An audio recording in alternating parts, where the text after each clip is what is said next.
Hi everybody, I'm Jeffrey Allen. I'd like to talk today a little bit about ghosts and past lives and what happens when you die.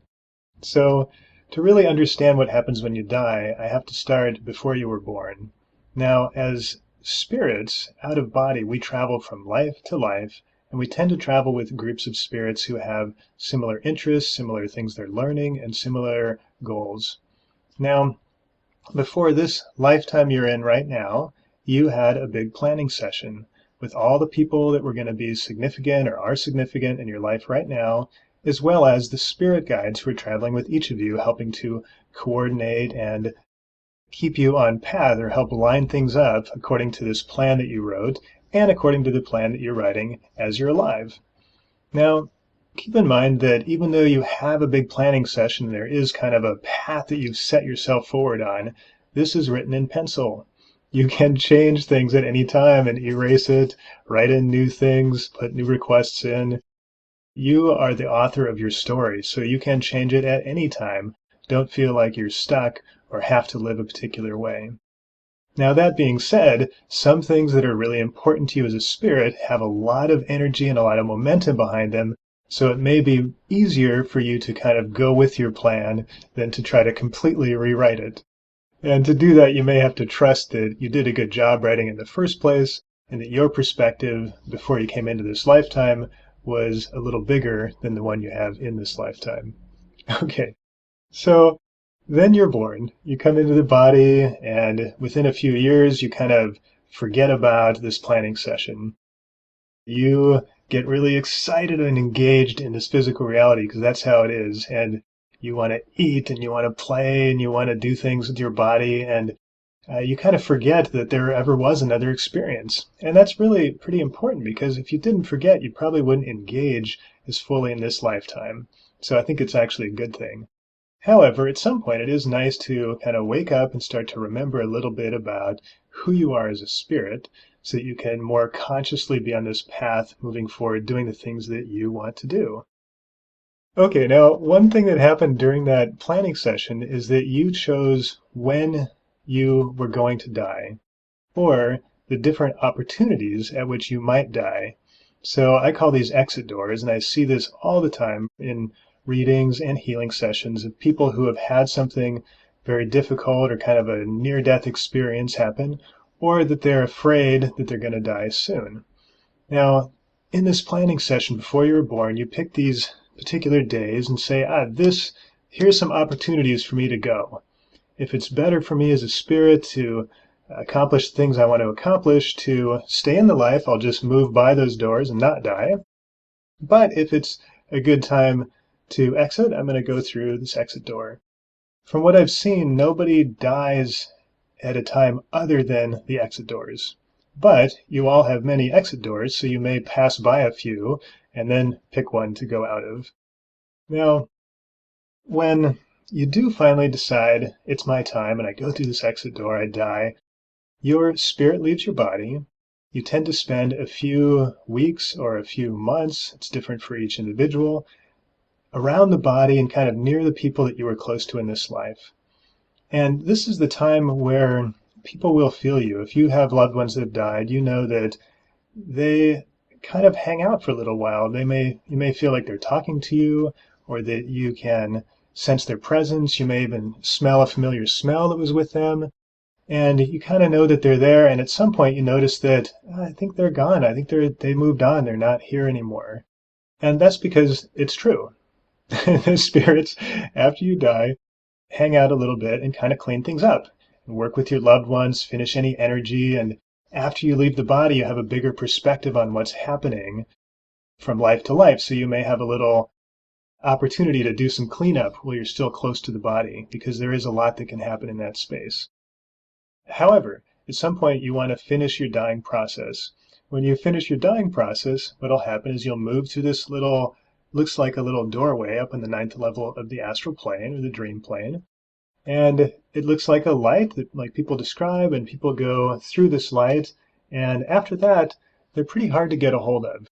I can talk to them some in a psychic reading, for example. I can communicate with those people and talk to them on the other side, but I don't get a lot of details about what their experience is like. And eventually they decide to come back into another body and be born. And once they're in a body again, they're really difficult to get a hold of because their attention and energy is engaged in their present life.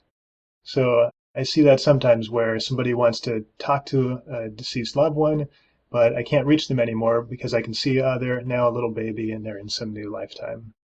Okay. Now that's what goes, if it goes well, it sounds like this.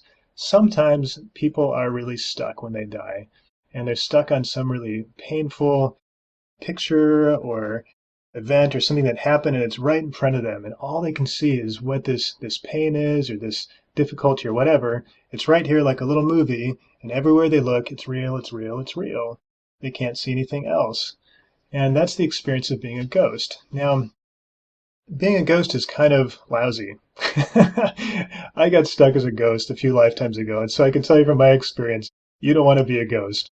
When you die, you want to have a nice, clean transition. You want to clean things up with everybody and then move on, because being a ghost feels pretty bad. In fact, that kind of creepy feeling that you get when ghosts are around is actually the experience they're having. That kind of creepy, scary, weird feeling that you have, that boogeyman feeling, is pretty much the experience they're having all the time, because they're just stuck in those uncomfortable pain pictures, and they don't have a body, so they can't really do much about it. Now, when I do come across a ghost, it's pretty easy to help them. What I do is I just talk to them about what happened in their lifetime, kind of hear a little bit of their story. Then at some point I just ask them, do you know what year it is? What's the last year you remember? And whatever year it may have been for them, like 1945, I then tell them, did you know it's 2012 now? And they kind of like, and wake up a little bit.